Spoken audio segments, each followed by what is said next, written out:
Buenas noches. En esta noche damos gracias a Dios por la oportunidad que nos da nuevamente de estar en este lugar. Y hoy vamos a tener nuestra tercera clase de propósitos cristianos que se llama Ministerio de Ayudas. Y voy a hacer un recuento de las clases que hemos tenido. Estuvimos analizando el tema del evangelismo. Estuvimos en las dos clases anteriores, vimos la importancia de hacer un excelente evangelismo para ganar a muchos para Cristo. También conocimos que como evangelizadores tenemos responsabilidades, y no solamente frente a Dios, sino también frente a las personas. Cuando de ganar perdidos se trata, ¿verdad? También estuvimos viendo que debemos ser facilitadores para esos nuevos convertidos, para esos bebés espirituales. Estuvimos también reconociendo que la Gran Comisión es una tarea de todos. Y también aprendimos que nuestro testimonio de vida puede ser una arma para evangelizar. Aprendimos cómo hacerlo de una manera breve, de una manera efectiva. Y hoy comenzaremos a estudiar otro propósito de Dios en cada uno de nosotros. Y quiero que para esta clase pues estemos muy así atentos, porque de esta clase dependen muchas cosas. Entonces quiero pedirles que hoy de manera especial estemos muy concentrados, porque es un tema muy importante en nuestra vida cristiana. Y vamos a orar. Señor y Padre amado, yo te doy gracias, Padre, por un día más de vida. Te doy gracias por la oportunidad de estar aquí frente a estos estudiantes, Señor. Yo los bendigo, Señor, y te pido, Padre, que la sabiduría tuya, Señor, venga a sus vidas, Padre, que tú les des espíritu de sabiduría, que les des espíritu de entendimiento, Señor, y que ellos puedan comprender la verdad de tu palabra, Señor. Te doy gracias por la congregación, gracias por la vida de mis pastores, y te pido, Espíritu Santo, que estés en medio de este tiempo, Señor, y que nos guíes a toda verdad. Padre, anhelo mi corazón que esta palabra, Señor, sea revelada a sus espíritus, Señor, para que venga cambio y venga transformación. Gracias, amado Dios, amén y amén. Y hoy la clase titula Ministerio de Ayudas, y quiero que alguno de ustedes me colabore con el texto base, que va a estar en Efesios 5, del 23 al 24. Entonces, no sé si alguno es valiente y me lee ese versículo fuertemente. Efesios 5, 23 al 24.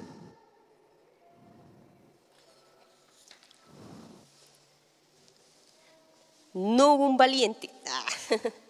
Bueno, lo voy a leer yo. Y leo la palabra en la autoridad del Padre, del Hijo y del Espíritu Santo. Efesios 5, del 23 al 24. Porque el marido es cabeza de la mujer, así como Cristo es cabeza de la iglesia, la cual es su cuerpo, y Él es su Salvador. Así que como la iglesia está sujeta a Cristo, así también las casadas estamos sujetas a nuestros maridos en todo. Entonces, ¿por qué este versículo base? Esto es un aporte del apóstol Pablo, y él pone una simbología bastante particular, y es acerca del matrimonio. Y yo quiero hablarles en esta noche del cuerpo de Cristo. Cuando nosotros ganamos personas para Cristo, nos convertimos en esos facilitadores de empezar a buscar en este recién convertido su desarrollo espiritual. Viene el segundo propósito, que es hacer parte de una iglesia. Entonces, el cuerpo de Cristo es la iglesia, donde la cabeza es Cristo y los miembros somos cada uno de nosotros. Entonces, un cuerpo humano, vivo, sano, tiene una cabeza, pero todas las partes del cuerpo tienen un propósito. Cada una realiza una diferente tarea, pero todas se someten a la cabeza. Asimismo pasa en la iglesia local. Cuando tú y yo nacimos de nuevo, Lo que sucede es que somos injertados en el cuerpo. ¿Y somos injertados para qué? Para hacer una tarea específica, para hacer una labor que el Señor tiene en esta iglesia local. Entonces notemos que es imposible que un cuerpo ande sin cabeza, ¿verdad? Entonces Efesios 5:23 nos muestra cómo Jesucristo es comparado aquí con la cabeza de la iglesia, y la parte del cuerpo somos todos nosotros, somos cada creyente, cada miembro de este lugar. Y por eso el apóstol Pablo nos compara. Él compara que la cabeza de la iglesia es Cristo y que los miembros somos cada uno de nosotros. Entonces, ¿por qué les pido mucha atención? Porque la revelación del cuerpo de Cristo es fundamental en la vida del cristiano. Quien entiende realmente el misterio de lo que significa hacer parte de una iglesia, entenderá que su función aquí en este lugar es importante. Entonces, todos nosotros estamos llamados a hacer una función dentro del cuerpo de Cristo. Entonces, Él no nos diseñó solamente para venir a ocupar una silla. Él nos diseñó con un propósito específico, nos diseñó con una función específica. Pero hay muchos que no hemos entendido esto. Entonces nos limitamos solo ¿a qué? A recibir. Entonces vamos a ir a Colosenses 2, versículo 19. Colosenses 2, versículo 19. Entonces, hablando de que el Señor tiene una tarea específica para cada miembro de nosotros, esto lo conocemos como el ministerio de ayudas. Y Colosenses 2:19, ¿qué dice? ¿Alguno que me colabore con ese texto?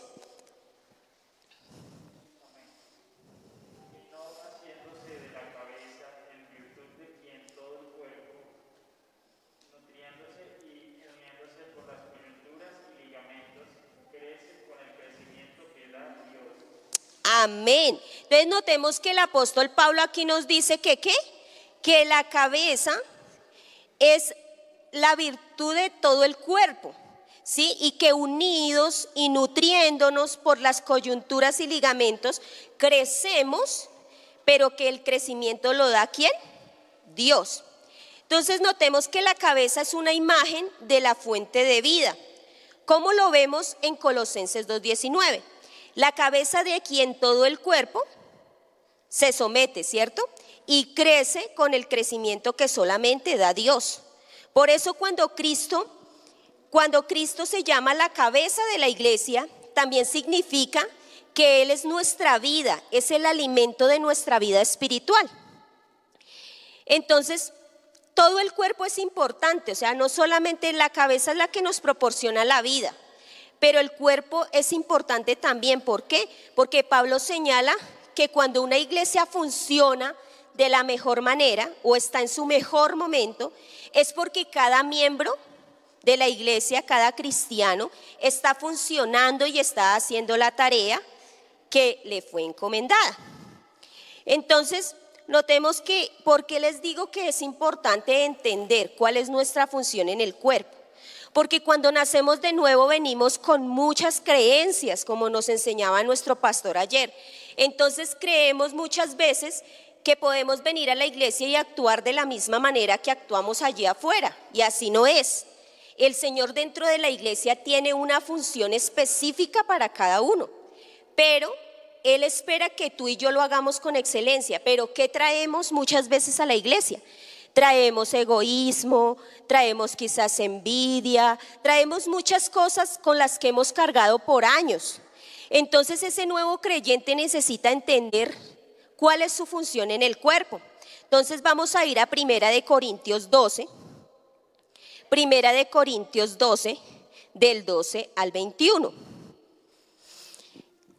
Y dice así: porque así como el cuerpo es uno y tiene muchos miembros, pero todos los miembros del cuerpo, siendo muchos, son un solo cuerpo, así también es Cristo. Porque por un solo espíritu fuimos todos bautizados en un cuerpo, sean judíos, sean griegos, sean esclavos o sean libres, a todos se nos dio a beber del mismo espíritu. Además, el cuerpo no es un solo miembro, sino que son muchos miembros. Si dijera el pie, porque no soy mano, no soy del cuerpo, por eso no será del cuerpo. Y si dijera la oreja, porque no soy ojo, no soy del cuerpo, por eso no será del cuerpo. Si todo el cuerpo fuese ojo, ¿dónde estaría el oído? Y si todo fuese cuerpo, ¿dónde estaría el olfato? Si todo fuera oído, ¿dónde estaría el olfato? Mas ahora Dios nos ha colocado los miembros, cada uno de ellos en el cuerpo, ¿como qué? Como Él quiso. Porque si todos fueran un solo miembro, ¿dónde estaría el cuerpo? Pero ahora son muchos los miembros, pero el cuerpo es uno solo. Ni el ojo puede decirle a la mano, no te necesito, ni tampoco la cabeza le puede decir a los pies, no tengo necesidad de ti. Entonces notemos aquí todo lo que el apóstol Pablo nos habla acerca del cuerpo de Cristo. Nosotros llegamos a ser parte de un cuerpo con una función específica. Entonces, mientras no desarrollamos la necesidad de saber a dónde, en qué parte del cuerpo debemos estar, entonces nos limitamos solo a ¿qué? A recibir. Y no estamos dando de lo que Dios nos ha dado. Entonces el apóstol Pablo acá enseña claramente que el cuerpo son muchos miembros. Entonces vamos a analizar un poquito nuestro cuerpo. ¿Cuántos miembros tiene nuestro cuerpo? Tenemos manos, tenemos los pies, tenemos el hígado, tenemos el corazón. ¿Creen ustedes que todos son necesarios? Sí, ¿cierto? Así pasa en la iglesia. Aquí todos somos necesarios, todos somos indispensables. Dios a todos nos tiene algo determinado.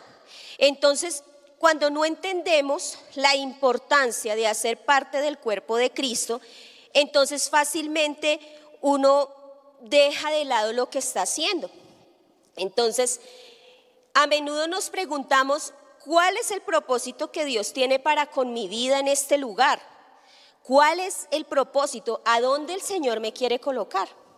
¿Sí? Y es necesario que tú y yo sepamos que después de nacer de nuevo, el propósito de Dios es que tú sirvas.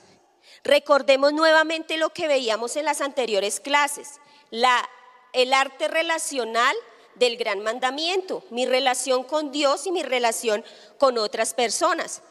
El cuerpo de Cristo está diseñado para servir, para todos ayudarnos los unos a los otros. Entonces, ¿cuál es mi responsabilidad en esta noche? Es hacerles saber a ustedes que como miembros del cuerpo de Cristo tienen una función dentro de este lugar. Y la función no es la misma, la función que yo hago no es la misma que ustedes van a hacer, porque el Señor allá en lo que acabamos de leer dice que Él nos puso como ¿qué? Como Él quiso. Entonces la gran noticia en esta noche, y que de pronto ustedes no lo sabían, mi responsabilidad es comunicarles de que ya hay una función que debemos estar haciendo. Cada uno de nosotros tiene una tarea específica dentro de este lugar. Entonces, en el momento que nacemos de nuevos, somos introducidos en el cuerpo, pero no somos introducidos para ocupar un lugar en esta iglesia local. Nosotros estamos llamados a funcionar dentro de esta iglesia local. Entonces notemos aquí que cuando uno no sabe o no se ha implantado esa palabra en nuestro espíritu, hacemos las cosas como caigan. Decía nuestro pastor ayer, ¿por qué el apóstol Pablo se encargaba de repetir y repetir y repetir? Porque es necesario que verdades espirituales sean implantadas en tu vida. Si esas verdades no se implantan en tu espíritu, tú fácilmente dejas tirada la tarea que el Señor te llamó a hacer. Y esa no es la voluntad de Dios. ¿Cuál es? Entonces estamos hablando del cuerpo, ¿no?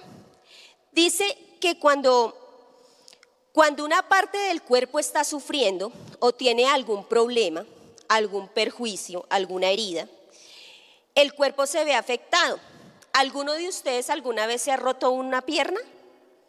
¿Una fractura? ¿Una mano, verdad? ¿Quién más?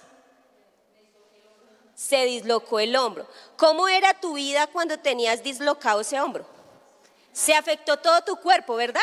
Cuando a ti se te fracturó la mano, se afectó todo el cuerpo, ¿verdad? O sea, sentiste el dolor. Así es el cuerpo de Cristo. Cada uno de nosotros somos fundamentales en este cuerpo. O sea, aquí el Señor no te trajo aquí para ocupar una silla y punto. No, el Señor quiere que tú funciones. El Señor te ha dotado con capacidades, te ha dotado con dones, te ha dotado con talentos. ¿Para qué? Para que tú los pongas a servicio de otros. Entonces notemos cómo nos limita en la parte natural una herida en nuestro cuerpo o un hueso roto, ¿sí? ¿Alguna vez se han golpeado el pulgar con el martillo? Yo creo que a todos nos ha pasado, ¿cierto? Y cómo duele, ¿verdad? Cuando nos quemamos, más nosotras las mujeres que cocinamos, que nos quemamos, no sé, la mano, nos saltó aceite, eso cómo duele, ¿verdad? Y eso uno no quisiera que lo afectara, pero a uno le duele, ya uno como que no puede seguir haciendo las tareas que venía haciendo debido a eso. Eso pasa en la iglesia. En la iglesia cuando tú dices no quiero ir, eso afecta al cuerpo. ¿Por qué? Porque cada uno de nosotros tenemos una función.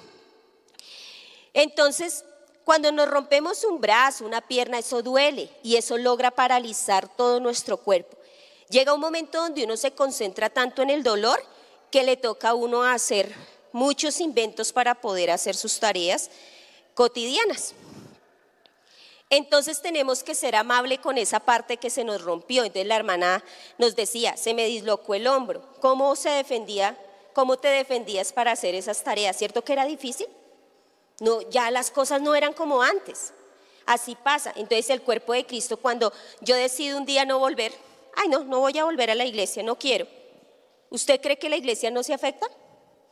La iglesia se afecta. Y quien no tiene la revelación de lo que significa hacer parte del cuerpo, entonces fácilmente abandona la tarea y la iglesia no se va a detener porque el Señor provee personas, el Señor no se detiene. Entonces notemos que esto pasa exactamente con la iglesia. Cuando un hermano está sufriendo y un hermano está pasando por un momento difícil, la iglesia también se ve afectada. Y nosotros tenemos que trabajar a diario para que la iglesia no se paralice. El cuerpo está compuesto por muchas partes, de la misma manera que funciona una iglesia. Entonces, vemos la responsabilidad que tenemos por hacer parte del cuerpo de Cristo. Les decía yo, necesito toda la atención puesta en esto porque esto es importante en la vida cristiana. ¿Qué pasa cuando nosotros llegamos a la iglesia? Nosotros llegamos y hemos vivido mucho tiempo fuera de ella, mucho tiempo hemos estado quizás en liderazgos en el mundo, en liderazgos quizás en empresas y como tal. Entonces llegamos a la iglesia y nos asignan una tarea y entonces nos apropiamos de esa tarea y lo hacemos de una manera excelente. Pero saben, mis amados, uno tiene que aquí en la iglesia aprender a enseñar lo que tú sabes. Tú tienes que aprender a que la tarea que tú haces dentro de la iglesia tú debes capacitar a otro para que otro también lo pueda hacer. No pensando de la manera secular como lo pensamos quizás en el mundo. Si yo le enseño a esta lo va a hacer mejor que yo y me va a correr la butaca. No, esos son pensamientos erróneos, pensamientos que como hijos de Dios no podemos tener. Entonces yo mientras alistaba esta enseñanza, yo recordaba que hace 7 años llegué a esta iglesia. Y mi pastor siempre me decía, Lilia, mira, esto se hace así, esto se hace así. Y él me instruyó en muchas cosas, pero él siempre me recalcó, tú tienes que aprender a enseñar, así como tienes un corazón enseñable, tú vas a enseñar a otro. ¿Por qué?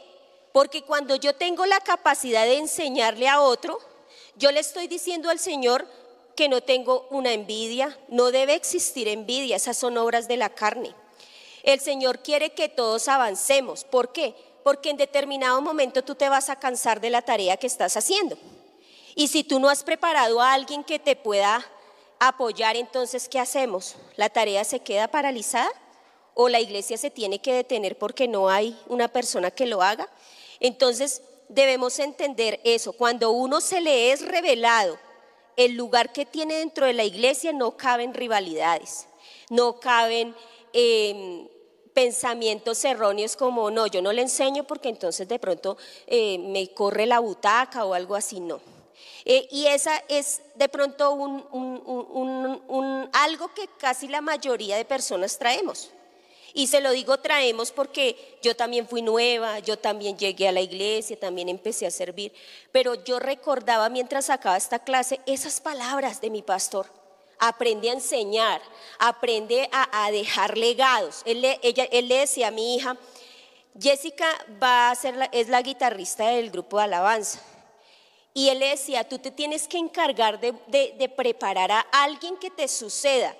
El día que tú ya no quieras estar en la alabanza, tú me tienes que entregar a una persona que va a ocupar ese lugar y no me va a paralizar.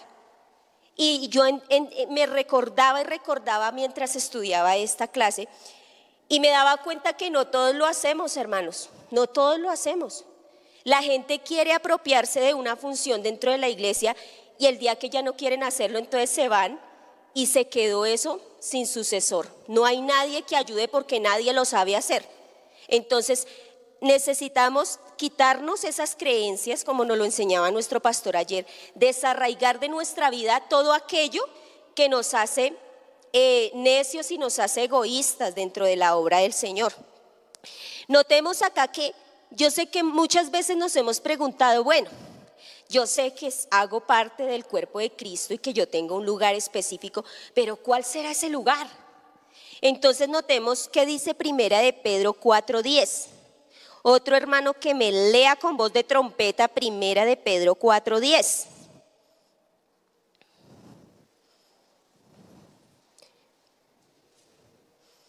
Primera de Pedro 4:10. Léelo.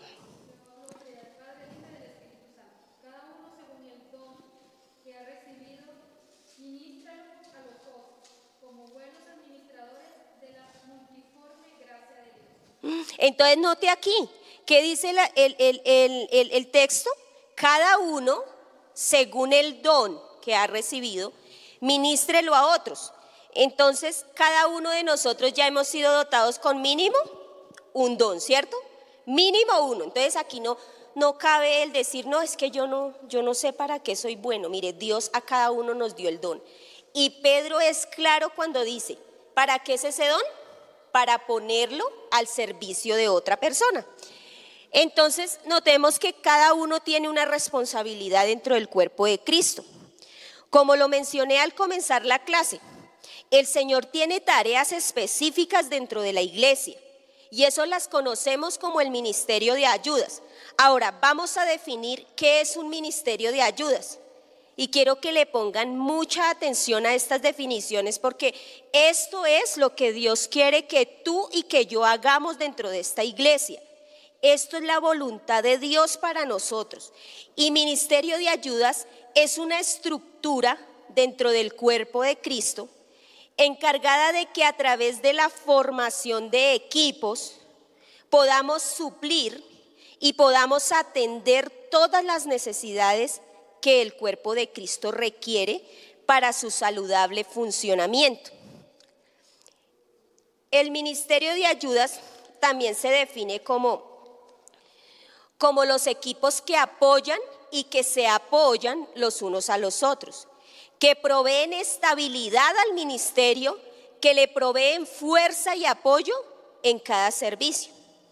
El ministerio de ayudas es el encargado de ayudar al pastor. ¿A qué? A llevar a cabo la visión. Y es la visión que vemos plasmada allá en esa pared. Por eso él decía hace 15 días, el día que aperturamos la iglesia nuevamente, él decía, ¿por qué coloqué la visión en la pared? Porque yo necesito que tú te pares frente a esa visión y tú te sientas si encajas en esa visión o no encajas. Si yo no encajo, sencillamente pues tomo una decisión, pero si yo encajo tengo que comprometerme no con el pastor, sino con Dios. ¿A qué? A hacer correr esa visión. Entonces, Nuestro objetivo como ministerio de ayudas, ¿qué es? Es incrementar la calidad del servicio dentro de las diferentes áreas de la iglesia. A Dios le interesa que cualquier cosa, mi amado hermano, una tarea por más pequeña que tú hagas dentro del cuerpo de Cristo, lo hagas con excelencia, lo hagas con un corazón de siervo, sin ambiciones egoístas, sin manchas, sin hipocresía. Tenemos que aprender a trabajar dentro de la obra del Señor con un corazón transparente, con un corazón sincero. Ahora, el ministerio tiene diferentes áreas. ¿Y cuál es la tarea del ministerio de ayudas? Ayudar, apoyar. Debemos aprender a ser útiles, aliviar las cargas, proveer fuerza, proveer cooperación, contribuir a la unidad, a cooperar efectivamente, hacer que todo dentro de esta organización sea de provecho y de beneficio para todos. Entonces vamos a ir a 1 Corintios 12, del 27 al 28. 1 Corintios 12, del 27 al 28. Y dice así la palabra de Dios: vosotros pues sois el cuerpo de Cristo y miembros cada uno en particular. Y a unos puso Dios en la iglesia, primeramente apóstoles, luego profetas, lo tercero maestros, luego los que hacen milagros, después los que sanan, los que ayudan, los que administran y los que tienen don de lenguas. Entonces, mis amados hermanos, todos hacemos parte del cuerpo de Cristo y no estamos aquí para ocupar una silla nomás, para alimentarnos cada 8 días de la palabra y engordarnos espiritualmente. El Señor anhela y desea que tú y yo seamos útiles dentro de esta obra. Él quiere que podamos entender